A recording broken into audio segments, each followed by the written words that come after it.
After installing the crankshaft, I checked crankshaft end play with this dial gauge. I just set it on the back of the crankshaft, set it to 0, and after pushing the crankshaft all the way forward, I pushed it back.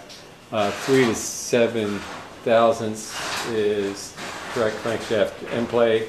This Pontiac had about 3.5, which is perfect. Next thing was installing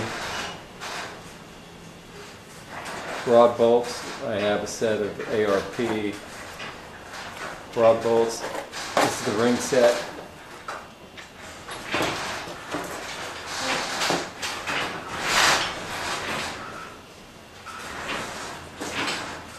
On this build up, after this will be the 5th engine in this vehicle.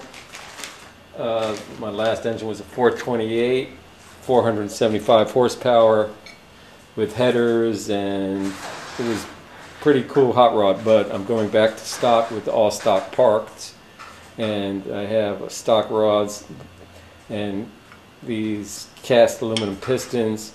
This engine will never see over 4,000 RPM, and it's going to go back to how it came from the factory. I'm going to install a set of rings on this, do that 8 times, and then we'll have a short block.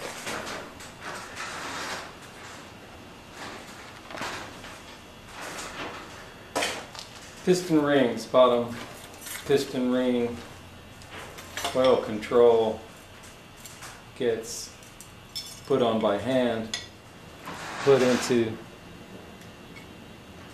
piston ring installation tool. Make sure that any marks for the top are at the top of the piston. This one just has a little dot.